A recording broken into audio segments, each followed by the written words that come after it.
Capital structure FMCA inter 2। Last classes में अपन ने capital structure में पढ़ा नेट इनकम अप्रोच। वैसे एक टॉपिक था ट्रेडिंग ऑन इक्विटी, वो क्या कहता था कि जब भी हम कर्जों पे काम करें तो रिजल्ट उसके अक्सर क्या आते हैं, अच्छे ही आते हैं उसके रिजल्ट।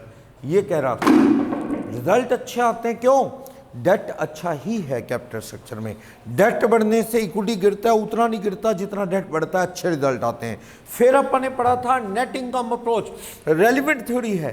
ये कहती थी कैपिटल स्ट्रक्चर में डेट बढ़ने से कैपिटल स्ट्रक्चर में क्या होता है, वैल्यू ऑफ फर्म इंप्रूव और केओ डाउन होती है। जबकि दो थ्योरी इररेलेवेंट थी, net operating income approach, income approach.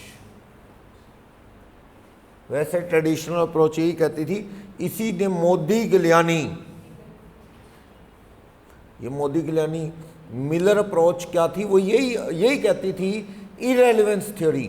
वो कहते थे कि कैपिटल स्ट्रक्चर में कर्जे आने से कोई खास फर्क नहीं पड़ता है, वैल्यू ऑफ फर्म और केओ लगभग बराबर रहती है। मोदी गिलानी ने तो कहा शॉर्ट रन में थोड़ा फायदा होगा, ज़्यादा देर की फायदा रहेगा नहीं, इक्विलिब्रियम बन जाता है। अच्छी से कम अच्छी की ओर भागोगे, जल्दी आओगे, थोड़ा फायदा हो जाएगा। आर्बिट्रेज प्रोसेस को अपन ने प्रूव किया ना, लीवर से अनलीवर्ड, अनलीवर्ड से लीवर्ड फॉर्म में आने का, वो अपन ने देखा।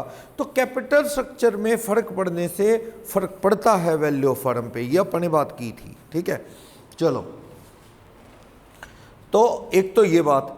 फिर अपन ने देखा कि मोदी गिलानी मिलर ने कुछ साल बाद 1963 में कहा देयर इज टैक्स, क्योंकि पहले तो ये सारी अप्रोच टैक्स को कंसीडर नहीं करती थी। फिर उन्होंने कहा टैक्स है, तो टैक्स में उन्होंने क्या कहा, पहले अनलीवर्ड फर्म की वैल्यू निकाल लो जैसे निकालते हो, वही वैल्यू ऑफ डेट तो है ही है, वैल्यू ऑफ इक्विटी कैसे, प्रॉफिट अवेलेबल फॉर इक्विटी को के से डिवाइड करके, वैल्यू ऑफ इक्विटी S+B करके क्या आ जाएगा, वैल्यू ऑफ फर्म। लेकिन फिर उन्होंने कहा लीवर्ड फॉर्म की वैल्यू ऐसे निकालो कि अनलीवर्ड फॉर्म की value plus debt into tax effect, वो बेनिफिट आ जाएगा, ये लीवर्ड फॉर्म की वैल्यू आएगी। ये मोदी गिलानी मिलर ने कुछ साल बाद कहा। आर्बिट्रेज प्रोसेस को भी प्रूव किया। क्वेश्चन नंबर 1 देखो, नोट्स में हमने कर लिया ट्रेडिंग ऑन इक्विटी का। ये अप्रोचेज कौन सी है, इनकी बात अपन ने कर ली। ट्रेड ऑफ थ्योरी वही है, बैलेंस बन जाता है रिजल्ट का, वही EPS EBIT एनालिसिस के क्वेश्चन 17 ऑनवर्ड किए थे ना अपने, 17 से लेके 24 तक के 23 तक के क्वेश्चन वो भी हमारे हो गए। वैल्यू ऑफ फर्म के फॉर्मूले KD KE क्या है, सब हो गया। ये बता रहा है कैपिटल स्ट्रक्चर के बारे में, पेज नंबर 5 पे सारी अप्रोचेज बता रहा है। Net income, net operating income approach वही मोदी गिलानी वाली बात ही करती है, बाद में इन्होंने टैक्स इफेक्ट को भी कंसीडर कर लिया। ठीक है, नेट इनकम अप्रोच का क्वेश्चन नंबर 2 विद एग्जांपल अपन ने कर लिया था। 2A2 कोई दिक्कत नहीं, ट्रेडिशनल 2B क्वेश्चन अपन ने कर लिया था। 3A ICI का क्वेश्चन था, हमने कर लिया था। उसके बाद पेज नंबर 11 पे नेट ऑपरेटिंग इनकम अप्रोच का भी विद एग्जांपल 3B क्वेश्चन अपन ने कर लिया था, जिसमें 2 सिचुएशन लेके देखी थी कैपिटल स्ट्रक्चर में। वो क्या कह रहा था इसमें कि भाई KO गिवन है, PBIT गिवन है, तो उससे क्या आएगा, वैल्यू ऑफ फर्म। डेट बदलने से वैल्यू ऑफ इक्विटी बदलेगी, आपस में KE बढ़ेगी, जैसे जैसे कर्जे लोगे KE बढ़ेगी, लेकिन आपस में डेट इक्विटी बदलेंगे, वैल्यू ऑफ फर्म और KO क्या रहेगी, सेम। ये किसने बोला, मोदी गिलानी मिलर वाली ही अप्रोच, नेट इनकम अप्रोच भी वही बात करती है, सेम पोजीशन बताती हैं। चलो, ये सब अपन एग्जांपल के साथ कर लिया था। चलना एक 3D क्वेश्चन है, ये रह गया था। ये ICI की बुक में क्वेश्चन नंबर 5 है और अपन इस क्वेश्चन को करने जा रहे हैं, देखते हैं। देखो 3B ICI की बुक का क्वेश्चन नंबर 5 है, वैसे देखना अच्छा क्वेश्चन है। 3B जो जो पूछा अपन सोल्व करेंगे, वो क्या इंफॉर्मेशन देता है फिलहाल।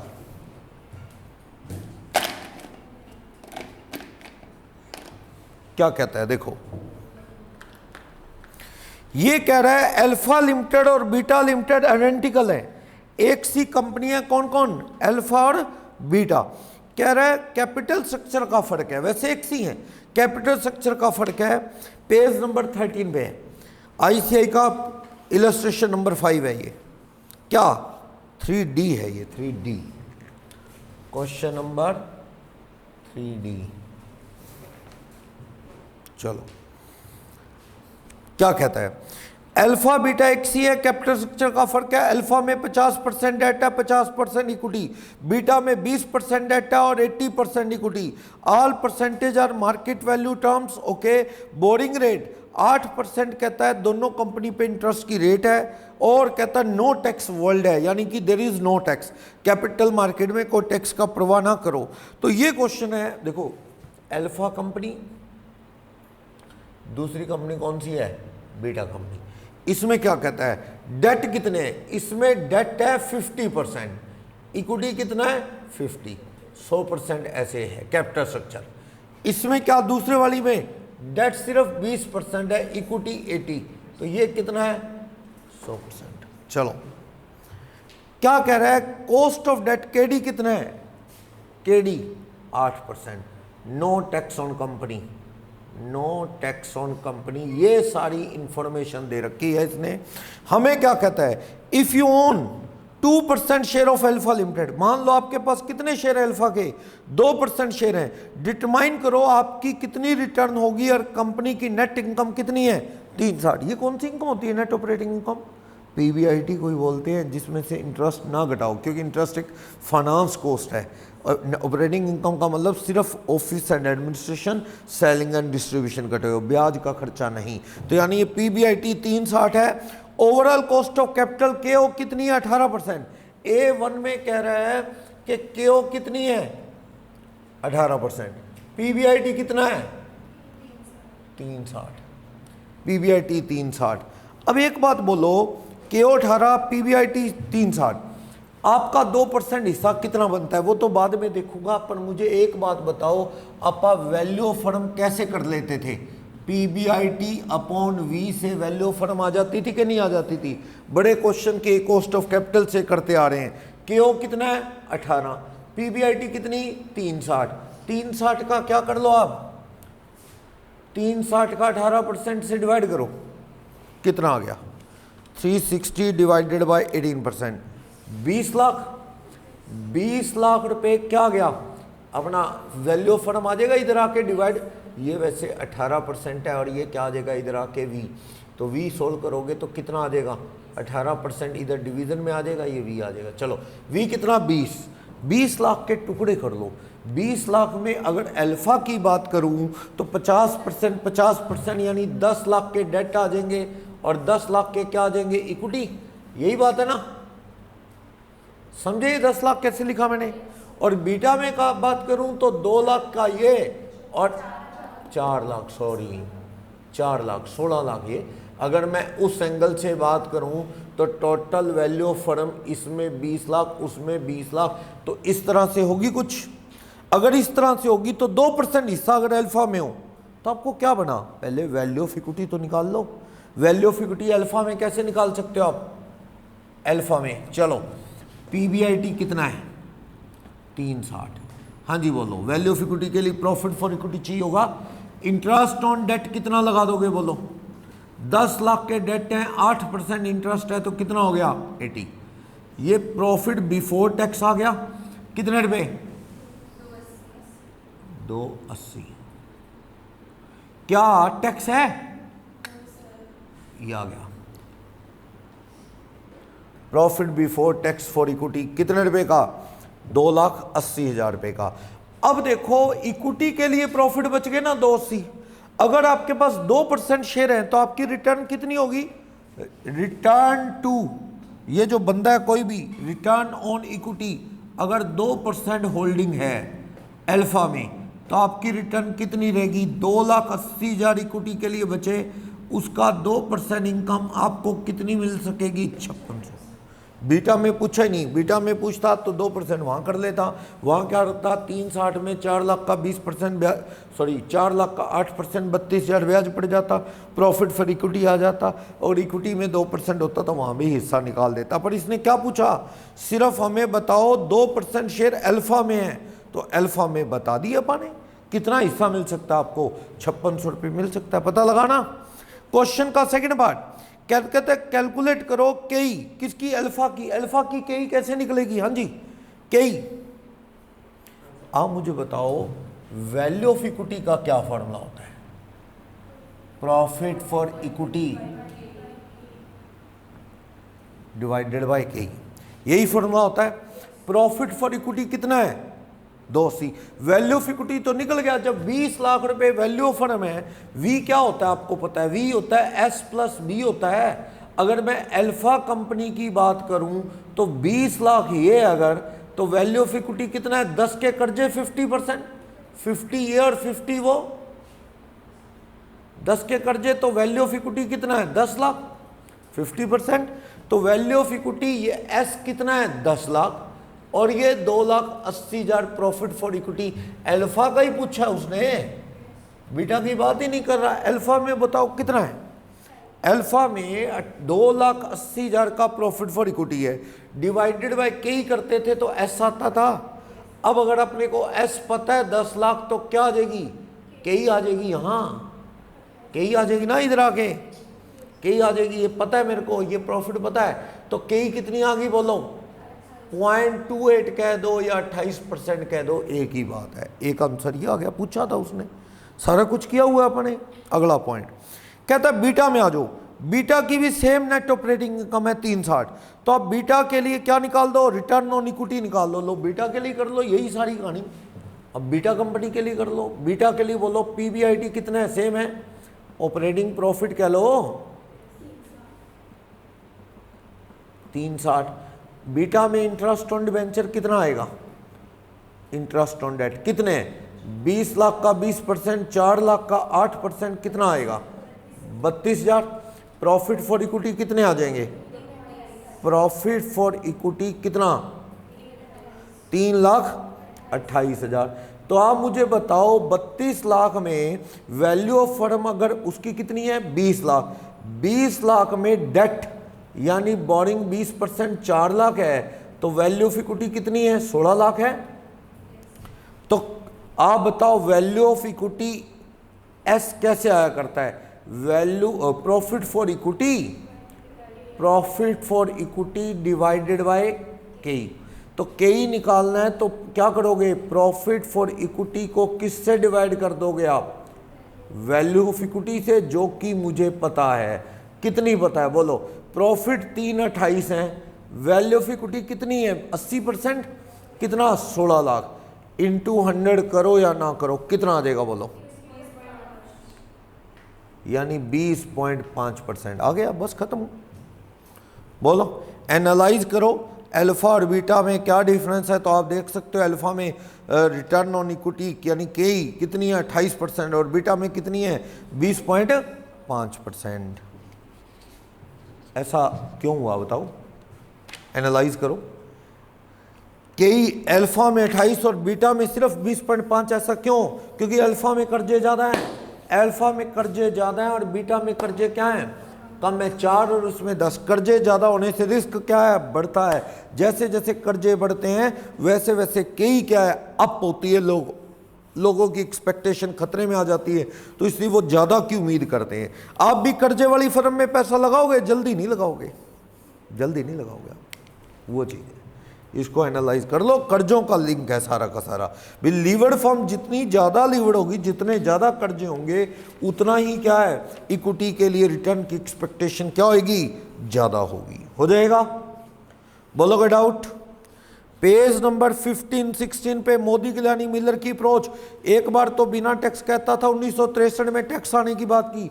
बिना टैक्स तो वही नेट इनकम अप्रोच की बात है। वो कहता है जी लगभग वैल्यू ऑफ फर्म क्या रहती है? सेम। केओ सेम लगभग, और वी भी लगभग सेम। शॉर्ट रन में आप भाग भी लोगे अच्छी से कम अच्छी की और थोड़ा फायदा होगा। आर्बिट्रेज प्रोसेस इसी ने तो दी कि जो जल्दी एक्शन लेगा उसकी जेब में थोड़े पैसे इन्वेस्टमेंट से बच जाएंगे, रिटर्न उतनी आएगी। पकड़े अपने क्वेश्चन, आर्बिट्रेज के क्वेश्चन किए थे ना। तो ये कह रहा है भाग दौड़ कर लो, थोड़ा सा शॉर्ट रन में फायदा, लॉन्ग टाइम तक वो भी नहीं टिकेगा। लेकिन कुछ सालों बाद इसने क्या कहा? टैक्स का इफेक्ट भी ले लिया। उससे भी क्वेश्चन किया अपने, किए थे ना। चलो वैल्यू ऑफ फर्म क्या फॉर्मूले? वही है वी प्लस बोरिंग।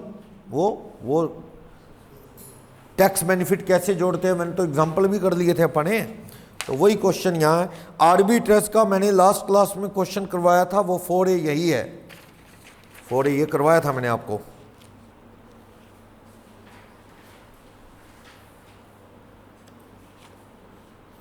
एक और प्रैक्टिस के लिए क्वेश्चन 4C है। 4B आर्बिट्रेज को प्रोसेस करने का कैसे आएगा, ये एक और प्रैक्टिस क्वेश्चन 4B और जोड़ दिया गया है। ये वही क्वेश्चन है जो आपने 4A करवाया था मैंने लास्ट क्लास में, उसी की प्रैक्टिस के लिए एक और है। लेकिन 4C और देखना है क्वेश्चन 4C इससे रिलेटेड देखना। हटा दूं एक क्वेश्चन आईसीआई वाला करता हूं, एक ये इससे पहले 4B आईसीआई का ही है। लास्ट क्लास में हमने पिछली में तो ईपीएस ईबीआईटी एनालाइज किया, उससे पहले जो सेकंड क्लास थी आर्बिट्रेज वाला क्वेश्चन 4A जो है वो वाला किया था मैंने। 4B आप आईसीआई का खुद कर लेंगे, मैं 4C कर रहा हूं। आईसीआई की बुक में क्वेश्चन नंबर 6 है, ये आईसीआई में इलस्ट्रेशन 6 4C नोट्स के अकॉर्डिंग पेज नंबर 20 पे 4C देख लो क्या कह रहा है। ठीक है, देखते हैं। कहता है following data is available in respect of two company having same business risk. दो कंपनी जिनमें बिजनेस रिस्क सेम है। कैपिटल एम्प्लॉयड कितना है, टोटल पैसा। कैपिटल एम्प्लॉयड का मतलब क्या होता है, इक्विटी कर्जों का पैसा 2 लाख, जिसमें पीबीआईटी कितना है 30,000, केई कितनी है 12.5%। Levered company unlevered company, levered company में कर्जे कितने हैं 10% वाले 1 लाख के, दूसरी में कर्जे है नहीं। इक्विटी 1 लाख, उसमें इक्विटी ज़्यादा है, एक में इक्विटी कम है लेकिन कर्जे हैं। लीवर्ड फर्म में कर्जे हैं, दूसरे वाली अनलीवर्ड है। इन्वेस्टर के पास 15% शेयर हो लीवर्ड कंपनी के, तो कैलकुलेट करो क्या अपनी अर्निंग स्विच करके लीवर्ड से अनलीवर्ड में जाके बढ़ा सकता है। पर सबसे पहले तो मुझे दोनों कंपनी अनलीवर्ड कंपनी और लीवर्ड कंपनी दोनों का क्या निकालना है, वैल्यू ऑफ फर्म और केओ। बताना पीबीआईटी कितने कितने रुपए का है दोनों में, बताओ 30 हजार दोनों कंपनी में। इंटरेस्ट ऑन डेट कितने रुपए का, थोड़ा रिवाइज हो जाएगा। एक क्वेश्चन मुझे थोड़ा अजम्पशन के साथ बदलना है, इसलिए मैं थोड़ा ये कर रहा हूँ, रिवाइज भी हो जाएगा। चलो, इंटरेस्ट ऑन डिवेंचर कितना इंटरेस्ट है, 1 लाख का 10% कितना ब्याज पड़ता है 10। इसमें तो कर्जे है ही नहीं, तो प्रॉफिट फॉर इक्विटी कितना आ गया, टैक्स तो है ही नहीं क्वेश्चन में, देख लो टैक्स इफेक्ट ही नहीं है, कितना 20 और इसमें कितना 30। वैल्यू ऑफ इक्विटी निकालना हो तो क्या करें, वैल्यू ऑफ इक्विटी एस, क्या करो प्रॉफिट फॉर इक्विटी को किससे डिवाइड कर दो, केई से, यही फॉर्मूला है। करो प्रॉफिट फॉर इक्विटी 20,000 को और ये 30,000 को केई से डिवाइड कर दो। केई कितने परसेंट है 12.5, 12.5 कितना कितना आ गया 160, और ये कितना 4 लाख 2 लाख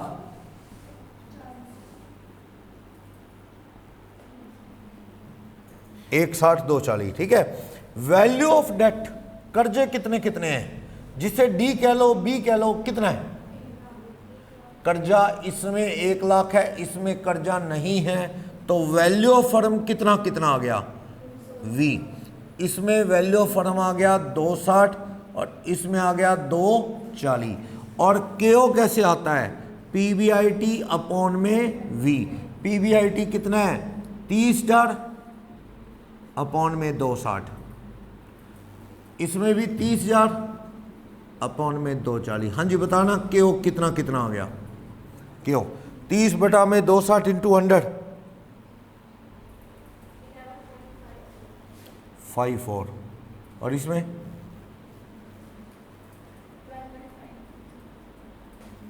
12.5। तो पीबीआईटी अपॉन वी इस तरह से अपना क्या है, यहां से वैल्यू ऑफ फर्म आ गया।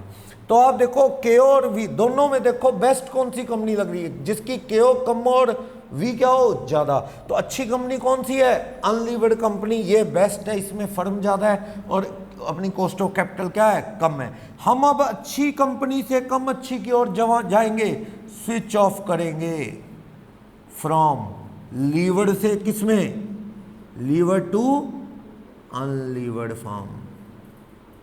देखते हैं आर्बिट्रेज प्रोसेस क्या कहते हैं, कोई बहुत फायदा नहीं होने वाला।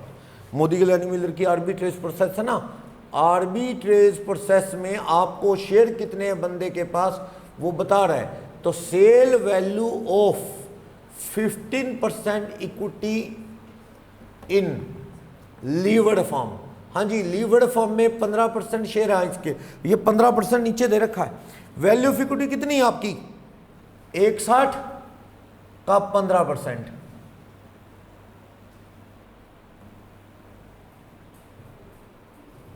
सही है। वैल्यू ऑफ इक्विटी देखो ना, 160 का,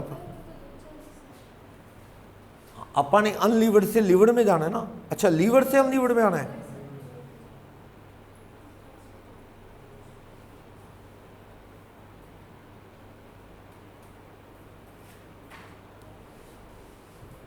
चलो, ये क्वेश्चन में कह रहा है कि लीवर्ड से किधर की तरफ जाना है, अपन अनलीवर्ड की तरफ जाना है। उल्टा बना देना है रो। क्वेश्चन कह रहा है, पढ़ो, एक इन्वेस्टर के पास 15% शेयर है लीवर्ड कंपनी में। लीवर्ड कंपनी में है 15% शेयर, और कहता है कि investor if switches his holding from levered to unlevered. अच्छा, उल्टा लिख दिया क्या मैंने? छोड़ दो, मैंने ना लिख उल्टा दिया। ये वाली फर्म कौन सी है? ये वाली फर्म लीवर्ड है, सही है। और ये वाली क्या है? अनलीवर्ड। वो उल्टा लिख दिया था ऊपर। ये देखो, ये लीवर्ड कंपनी है। लीवर्ड से किधर जाना है? अब ठीक है, वो ऊपर गलत लिख दिया। कर्जे वाली कंपनी पहली है, दूसरे वाली कर्जे वाली नहीं है। अच्छी कंपनी से कम अच्छी की ओर भाग रहा है, तो ही कुछ बचेगा। चलो, तो कह रहा है arbitrage sale value of 15% equity in levered form, अच्छी फर्म, वहां से बेच के किधर जा रहा है? अनलीवर्ड में। 160 का 15% कितने में बिकेगा? 24। Amount required to invest in 15% equity of कौन सी? Unlevered company. उसमें लगाने को कितना पैसा चाहिए? उसमें साड़ी की वैल्यू कितनी है? 240। उसका 15% कितना चाहिए? 36,000। 36,000 चाहिए। अभी जेब में कितना आपके पास? 24।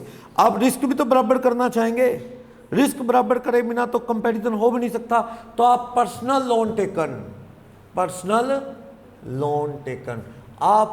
लोन लेंगे ताकि इंटरेस्ट उतना ही पड़ जाए, 10% पड़ जाए। आपको 15% आपको बोझ पड़ता था। आपको ये 15% इक्विटी का मिला होगा, प्रॉफिट फॉर इक्विटी 3,000 मिलता होगा पहले। अगर ये कर्जे ना होते तो आपको 30,000 का 15% 4500 मिलता। 1,500 रुपये कम मिल रहा है ना आपको। अगर ये कर्जे ना होते तो 30,000 का 15% मिलता 4500, और कर्जों की वजह से 20,000 का 15% मिलता है आपको 3,000। तो कितना कम मिलता है? 1,500। आप इतना कर्जा उठा लेंगे ताकि आप पे बर्डन क्या आ जाए? उतनी ही 1,500। पर्सनल लोन 15,000 का उठा लो ताकि एट द रेट 10%, ताकि आपके ऊपर बोझ उतना ही पड़े 1,500 रुपये का ही। तो आपके पास 15,000 कर्जा। अमाउंट अवेलेबल कितना आ जाएगा? Amount available for investment. आपकी जेब में कितना पैसा हो जाएगा? आपकी जेब में हो जाएगा 39,000 रुपये। सही है, 39,000 हो जाएगा आपकी जेब में। पता लगा क्यों? जब आप कर्ज, इधर तो कर्जे है ही नहीं, इधर कर्जे हैं, तो आप पर्सनल लोन उठा लो। और वैसे भी क्वेश्चन इशारा कर रहा है कि जेब में क्या है? पैसे कम है। 24,000 से 36 लगाओगे कैसे? तो आप समझ लो, आप ऐसे लगा दोगे ताकि क्या, आप इतना लोन उठा लो जितना इधर बर्डन पड़ रहा था उतना पड़े। इतना बर्डन पड़ रहा था कि आपको 30,000 का 15% कितना मिलता? 4500। बजाय उसके आपको 20,000 का 15% कितना मिल रहा है? 3। तो आपकी return on 15% equity in levered form कितनी मिल रही है आपको आज की डेट में? लीवर्ड फॉर्म में प्रॉफिट फॉर इक्विटी 20 बच रहा है ना, आपको 15% कितना मिलता है वहां से? 4500 की जगह 3। इधर लगा दोगे आप 36, बल्कि आपकी जेब में तो 39 है। आराम से आप amount invested, hence amount invested, आपने इन्वेस्ट कर दिया 36। 3 बल्कि पॉकेट में बच गया, सेविंग पॉकेट में, saving of amount in pocket. आपको जेब में है 39, आपकी इन्वेस्टमेंट कितनी होगी 36, आपकी जेब में कितने बचते हैं 3 बचा के आपने 36 इन्वेस्ट कर दिया। तो आप मुझे बोलो return on 50% equity investment in unlevered form, कितनी रिटर्न आती है आपको अनलीवर्ड फॉर्म से? अनलीवर्ड फॉर्म में प्रॉफिट 30,000 है ना, उसका 15% इक्विटी आपके पास खरीदी तो कितनी रिटर्न आती होगी आपको 4500 आएगी ना इस कंपनी से, 30,000 का less interest on personal loan. आपने जो पर्सनल लोन लिया उसका इंटरेस्ट कितना पड़ा होगा आपको 15,000 का 10% कितने रुपए 1500। तो आपकी नेट रिटर्न आपकी पॉकेट में 15% इक्विटी पे क्या बचती है 3,000। आपकी पॉकेट में 3,000, पहले भी क्या थी 3, क्या फायदा हुआ खास नहीं। हाँ ये जरूर है कि 3,000 कम इन्वेस्ट करके भी उतना कमा लिया आपने, थोड़ा तो फिर है ही है, थोड़ा तो यहाँ वैल्यू में भी फर्क है हर जगह। तो थोड़ा शॉर्ट रन में भागने दौड़ने वाले को फायदा होता है, बहुत ज़्यादा नहीं, लगभग सेम रहता है रिजल्ट। भाग दौड़ के उधर से इधर आके कोई बहुत ज़्यादा आपको बहुत बड़ा गेन नहीं हुआ है। एक बंदा कहता है सर अगर आप पूरा इन्वेस्ट करें सपोज थोड़ा ज़्यादा फायदा दिखेगा, होल 39,000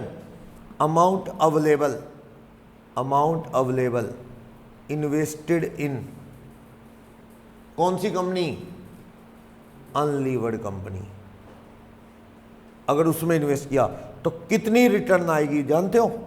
आपको उसके प्रॉफिट 30,000 हैं, 30,000 कितनी वैल्यू ऑफ इक्विटी है 240, लेकिन आपने 39,000 लगा दिया अगर, तो कितनी रिटर्न आ जाएगी बोलो 4875।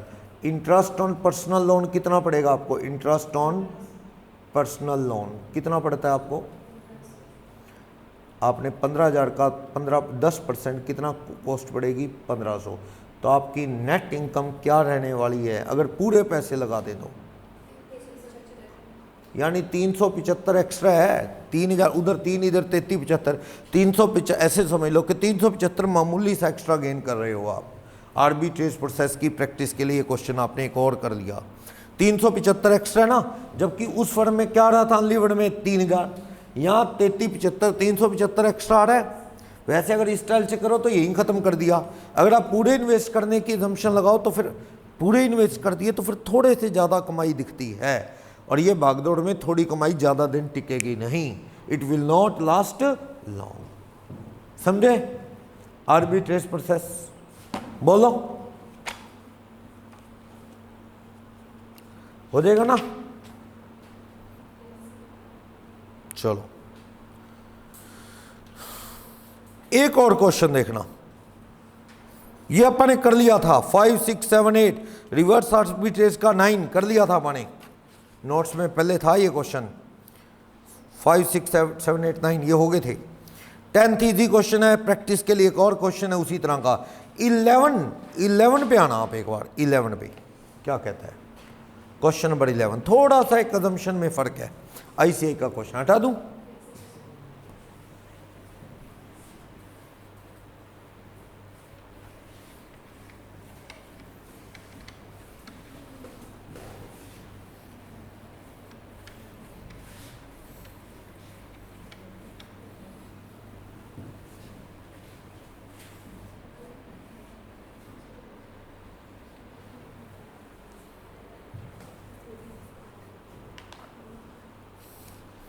क्वेश्चन नंबर 11 पे आना, क्या कहता है 11 में पढ़ो। इसमें ना रिवर्स आर्बिट्रेज का है और थोड़ी सी assumption में फर्क है, पढ़ना 11। फॉलोइंग डाटा, और आईसीआई की बुक देखोगे तो ये क्वेश्चन नंबर 9 है, आईसीआई का क्वेश्चन नंबर 9 है, अपने नोट्स में क्वेश्चन नंबर 11 है। एक्स्ट्रा क्वेश्चन थोड़ी assumption के फर्क के साथ है, तो ही मैं इसको कंसिडर कर रहा हूँ, क्योंकि थोड़ा ना assumption अपन दूसरे एंगल से भी देख लेते हैं। क्या कह रहा है? Following data is available in respect of 2 company having same business risk. 2 company दोनों का बिजनेस रिस्क क्या है? सेम। कैपिटल एम्प्लॉयड कितना है? 2 लाख सोल्व करके दे रखा है, और ईबीआईटी कितना 30। 2 लाख में क्या क्या है? वही सेम कहानी। लीवर्ड में तो लाख के कर्जे, लाख की इक्विटी, अनलीवर्ड में सिर्फ इक्विटी जो भी किया था वैसे ही, पर कई का फर्क है। इसमें कई 20 और उसमें कई 12.5, कई का फर्क है। अक्सर कई सेम होती, कई अलग है, और होनी भी चाहिए अलग प्रैक्टिकली। क्यों? जिसमें कर्जे होते हैं उसमें कई क्या होती है, रिस्क ज़्यादा होने की वजह से ज़्यादा होती है, दूसरे में कई 12.5। इन्वेस्टर के पास कितने शेयर हैं? 15% अनलीवर्ड कंपनी में शेयर हैं, अनलीवर्ड में। ओके, अब देखो उसमें क्या था, लीवर्ड में थे, अब अनलीवर्ड से लीवर्ड में आना है। चलो, calculate the increase in annual earning of investor. अगर वो स्विच करता है अनलीवर्ड से किस कंपनी की तरफ? लीवर्ड कंपनी की तरफ। क्वेश्चन नंबर 11 आईसीआई का 9 था। चलो, सबसे पहले तो कौन सी कंपनी है? लीवर्ड कंपनी और अनलीवर्ड कंपनी, दो कंपनी है ये। चलो, इसको मैं शॉर्टकट में कर देता हूं। चलो, पीवीआईटी बताना कितना कितना है? वही सेम 30-30, कई का फर्क है बस, 30-30। लेस इंटरेस्ट ऑन डेट बोलो, पहले वाली में लाख रुपए के कर्जे हैं, लाख रुपए पे कितना ब्याज? 10%, कितना हो गया? तो ये प्रॉफिट फॉर इक्विटी 20 और ये प्रॉफिट फॉर इक्विटी कितना हो गया? 30। प्रॉफिट फॉर इक्विटी 20 और 30। अब आप ये तो आ गया, इसको कई से डिवाइड कर दो, वैल्यू ऑफ इक्विटी आ जाएगा। वैल्यू ऑफ इक्विटी यानी कि एस, क्या करोगे? 20,000 को डिवाइड कर दो, इधर 30,000 को डिवाइड कर दो, अलग अलग है, ये 20 है और ये 12.5 है, तो इसलिए देखते हैं क्या बनता है। ये करना 1 लाख और ये 240। तो आप देखो वैल्यू ऑफ इक्विटी आ गया, तो वैल्यू ऑफ फर्म क्या होता है? वैल्यू ऑफ फर्म यानी S plus B, S plus B. S कितना? लाख, और बोरिंग कितनी? 1 लाख, तो यानी 1 लाख प्लस 1 लाख कितना आ गया? 2 लाख, और इसमें 240 ही है, 240 है ना। क्यों निकाल लो? पीवीआईटी अपॉन में वी करो। पीवीआईटी कितना है? 30 है, 30 बटा में 2 लाख इंटू में 100, कितने परसेंट आ गया? 15।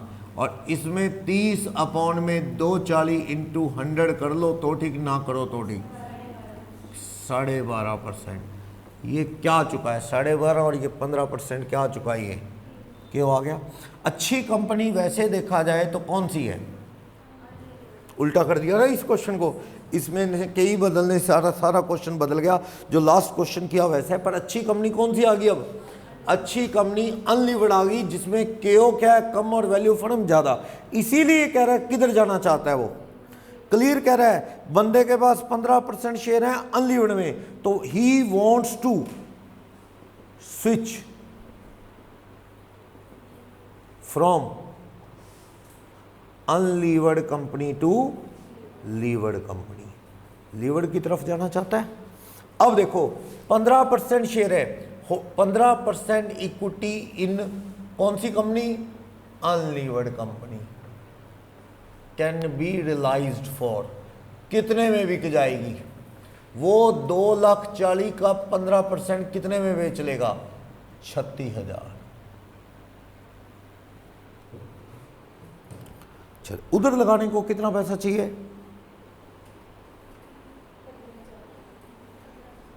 हाँ 15%, हाँ वैल्यू ऑफ इक्विटी 15, उसकी जेब में कितना बच गया? 21। अब वो क्या है, रिस्क भी तो बराबर करना है, बिना रिस्क से रिस्क वाली में जा रहा है, जब रिस्क वाली में जाएगा यहां तो कर्जों का बोझ पड़ेगा उस पर। इसको मैंने दो तरीके से करवाया था आपको, भाई शॉर्ट रन में एक उतना ही कर्जा ले लेगा, इन्वेस्ट कर देगा। एक तो तरीका ये था, क्या 36,000 रुपया उसके पास, amount required to invest in 15% equity of कौन सी? Levered firm. लीवर्ड फॉर्म में लगाने को कितना चाहिए? 1 लाख का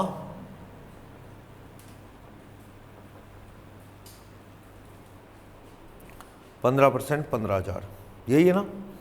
1 लाख का 15% 15,000 रुपये लगाने को चाहिए। ओके, लेकिन उधर तो पैसा 36-21,000 बचा पड़ा है। अब पैसा करो, इधर बोझ पड़ने वाला है। इधर आपको 30,000 का क्या मिलता था बोलो? 15% 4500। इधर 20,000 का 15% 3,000 मिलेगा, कितना कम मिलेगा? 1,500। अब ऐसी जगह इन्वेस्ट कर दो पैसा कि रिटर्न पॉकेट में क्या है? सेम, मतलब उतना जितना इधर से कम आएगा आपको 1500, उतना इन्वेस्टमेंट से आ जाए। सेम शर्तों पे 15,000 पे इन्वेस्ट कर दें, पर्सनल इन्वेस्टमेंट 15, ये personal investment at the rate 10% to earn interest of ₹1500, क्योंकि इधर आपको 1500 रुपये कम आने वाले हैं, 3000 आने वाले हैं 4500 के। तो मैंने बताया था आपको कितना इन्वेस्ट कर दो, आप 15,000 इन्वेस्ट कर दो, आपकी टोटल इन्वेस्टमेंट कितनी हो जाएगी बोलो? 30,000। अब आप देखो क्या होगा, आपको उस कंपनी में कितनी रिटर्न आती थी, रिटर्न ऑन इन्वेस्टमेंट कितनी आती थी? आपको आता था 30,000 का 15% कितने रुपए? 4500 रुपये। और यहाँ भी कितना आएगा? चलो अब देखो, रिटर्न ऑन 15% इक्विटी कितनी आ जाएगी? इक्विटी के लिए कितने लीवर्ड फॉर्म में? लीवर्ड फॉर्म में कितने बचते हैं आपको? लीवर्ड फॉर्म में 20,000 का 15% कितना आएगा आपको? 3,000 प्लस आ जाएगा आपको इंटरेस्ट ऑन पर्सनल इन्वेस्टमेंट। बाजार में आपने इन्वेस्ट कर दिया ताकि रिस्क बराबर हो जाए, खतरों की कंपनी में आ गए हैं कर्जों वाली में, तो आप ऐसा करो पर्सनल पैसा इन्वेस्ट कर दो, इधर से कम आएगी इनकम, पर्सनल इन्वेस्टमेंट से आ जाएगी। तो आपने कितना पैसा इन्वेस्ट कर रखा है? 15,000, जिसका 10% इनकम कितनी आ जाएगी? 1500। टोटल रिटर्न कितनी आ जाएगी आपको? पर्सनल इन्वेस्टमेंट जोड़ के 4500, उधर से भी कितनी? 4500। ये रिटर्न आ जाएगी by balance amount in pocket. आपको पूरा पैसा इन्वेस्ट भी नहीं करना पड़ा, उधर आपकी जेब में कितने पैसे आए थे? 36, इधर आपको इन्वेस्ट करने पड़ेंगे 15 + 15 कितने? 30। कितने पैसे जेब में बचे पड़े हैं? 6,000। 6,000 जेब में रख के भी आपको रिटर्न उतनी आ जाए तो क्या बुरा है? समझ गए? 6,000 अगर आप पूरा इन्वेस्ट कर दो और ज़्यादा कमा लोगे। अगर आप 21 का 21 यहाँ इन्वेस्ट कर दो, 21 का 21 तो कितना? 36 पूरा हो जाएगा, ख़त्म। आपके पास 36,000 है ना, तो 15 इसमें लगा दिया, 1 लाख का 15%, 21 इन्वेस्ट कर देते, 2100 रुपये आ जाता, 2100 और 3,000 5100, तो बजाय 4500 के थोड़ा एक्स्ट्रा आता। रिवर्स आर्बिट्रेज है ये, ठीक है ना, पर आपने बराबर करके दिखा दिया, अभी लगभग थोड़ा सा फायदा है, थोड़े कम इन्वेस्ट करके भी उतनी कमाई आ गई है, ये बात है। सही है? बोलो कोई डाउट? क्लियर? कोई प्रॉब्लम? लेकिन अब आईसीआई के सॉल्यूशन पे आता हूं। ये भी एक थ्योरी है, ये भी ऐसे किया जा सकता है, कोई दिक्कत नहीं है, पर ये क्या कहता है हमें? ये कहता है आपके पास 36,000 रुपये आ गया, उस कंपनी में कर्जे और डेट कितना था? लीवर्ड कंपनी में बताना। लीवर्ड कंपनी में फर्स्ट कंपनी जो है ये वाली लीवर्ड कंपनी, इसमें डेट कितने थे? 10% वाले 1 लाख। इक्विटी कितने थे? टोटल 2 लाख रुपए कैपिटल एम्प्लॉयड था, 2 लाख कैपिटल एम्प्लॉयड था। अब देखो ये कहता है कि 2 लाख रुपए, मतलब लाख रुपए वो, लाख रुपए वो, क्यों ना अपा उसी थ्योरी को ज्यूम करके चले, रिस्क बराबर करने के लिए अपा क्या करें? अपा आधा पैसा इन्वेस्ट करें, आधा पैसा किस में लगाएं? इक्विटी में। यानी 36,000 रुपये में से वही 15% इक्विटी में, 15 ना लगा के कितना लगाएं? 18 ही किस में लगा दें? कर्जों में। फिर देखते हैं क्या रिजल्ट आता है। तो इसने उस थ्योरी को लगाया, लिखो पढ़ो सॉल्यूशन में। यहाँ तक तो 2 लाख और 240 तक तो क्वेश्चन हो गया ना, कि वो निकाल के नहीं दिखा रहा, बस 2 लाख 240 हो गया। नीचे कह रहा है अनलिवर्ड कंपनी की वैल्यू ज्यादा है लीवर्ड वाली से, देयरफॉर इन्वेस्टमेंट अनलिवर्ड लीवर्ड वाली के बेचेगा और किस में जाएगा? लीवर्ड में। Market value of debt and equity levered company की क्या है? लाख है, ये रहा लाख रुपए डिवेंचर में, लाख रुपए किस में है? इक्विटी में। देखो वैल्यू ऑफ इक्विटी लाख रुपए है, लाख रुपए वैल्यू ऑफ डेट है मार्केट में, लाख रुपए इक्विटी की वैल्यू है, लाख रुपए डिवेंचर की वैल्यू है, तो 2 लाख रुपए ऐसे है ना, लाख। तो कहता है क्या? कहता है 50-50 कह लो या 1-1 की रेशो में, to maintain the level of risk बराबर करने के लिए वो ऐसे ही करेगा, 50% इक्विटी में लगाएगा, 50% कहीं पर्सनल इन्वेस्ट करेगा, ताकि रिस्क क्या हो जाए? बराबर। To maintain the risk level, यानी वो ये नहीं लगाएगा, वो क्या करेगा? अमाउंट इन्वेस्टमेंट कितनी करेगा वो यहाँ लिख लो, to maintain the risk level. ये एज्यूम कर रहा है कि इन्वेस्टर क्या करेगा, will invest in equity and किस रेशियो में, इन 50% 50%। ये 50-50 1 लाख से आया है ऐसे। तो amount of investment in equity, क्योंकि पहले अपन जो कहता है, ये पहले अपन कंपैरिजन कर रहे हैं भाई, हाँ उसकी फर्म की वैल्यू 240, उसकी 2 लाख है, तो आप 2 लाख में इक्विटी और डेट लाख दिखा रहे हैं ना, तो ऐसे ही करेगा। उसके पास कितना पैसा है, 36,000 है ना, यहाँ से आया बेच के, वो आधा पैसा इक्विटी में लगा देगा, कितना 18। आधा पैसा कहाँ लगा देगा इसका, आधा इन्वेस्टमेंट इन पर्सनली इन्वेस्ट कर देगा 36,000 का आधा, कितना 18, यानी 18 36 वो इन्वेस्ट कर देगा।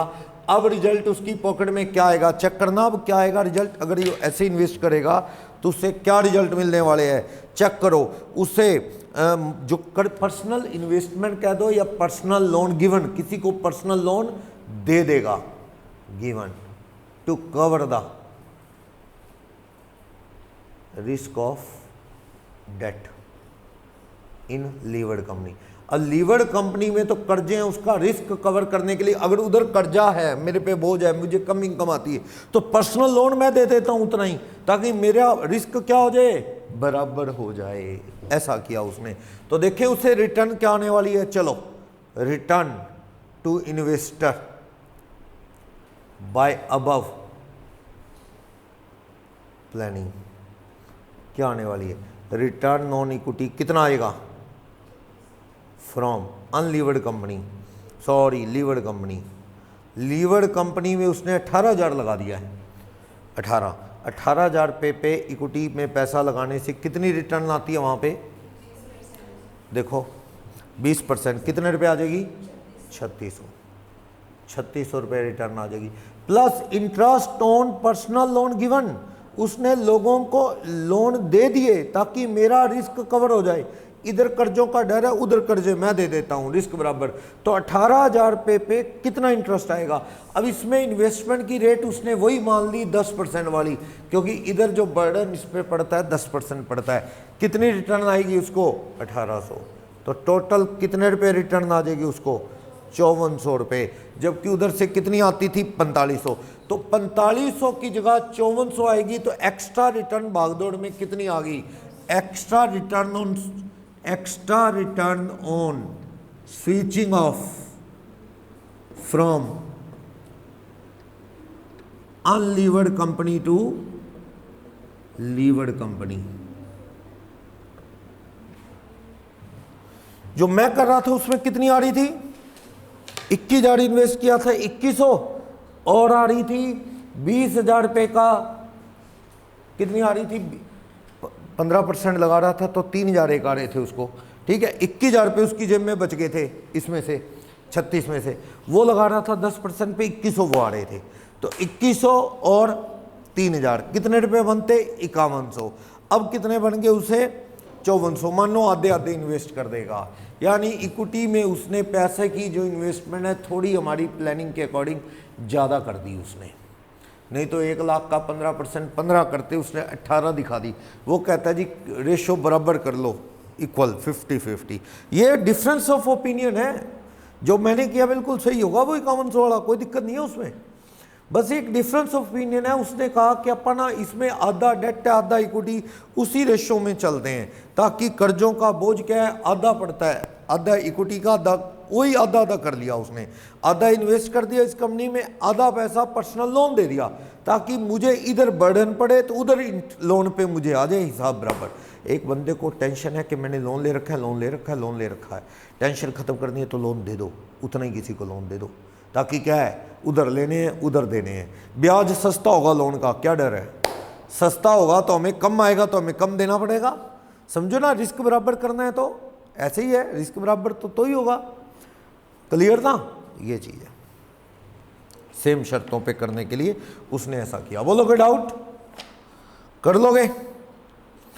इसके बाद क्वेश्चन नंबर 11 था, आपने कर लिया।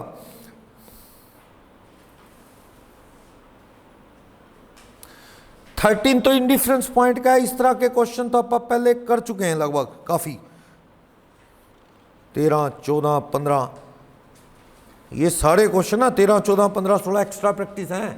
13, 14, 15, 16 वही क्वेश्चन है जो अपने वो 17 से 24 किए ना, वही। हाँ, EBIT EPS एनालिसिस के एक्स्ट्रा प्रैक्टिस क्वेश्चन है। 15 से आगे वाले सारे वही कहानी। 15 तो अपने वो किया लीवर्ड अनलीवर्ड फॉर्म वाला, वही है। 16 से आगे वाले सेम है। 15 चलो मैं कर लूंगा, देख लेंगे। 13 हो जाएगा, कल खत्म करेंगे। 12 और 15 मैं करवा दूंगा। आप इसमें 24 तक के क्वेश्चन ट्राई कर लो सारे। 12, 15 छोड़ दो, 1 से 24 तक के होमवर्क में कल खत्म करेंगे ये चैप्टर। 1 से 24, 12, 15 एक बार मैं डिस्कस कर लूँगा कल आप लोगों से। 1 से 24 तक के बाकी क्वेश्चन हमारे हो गए, कुछ पहले हो गए, कुछ अब हो गए। 17 से 24 तो पहले एक क्लास में करवा चुका हूँ मैं। EBIT EBS इन एनालिसिस के क्वेश्चन है।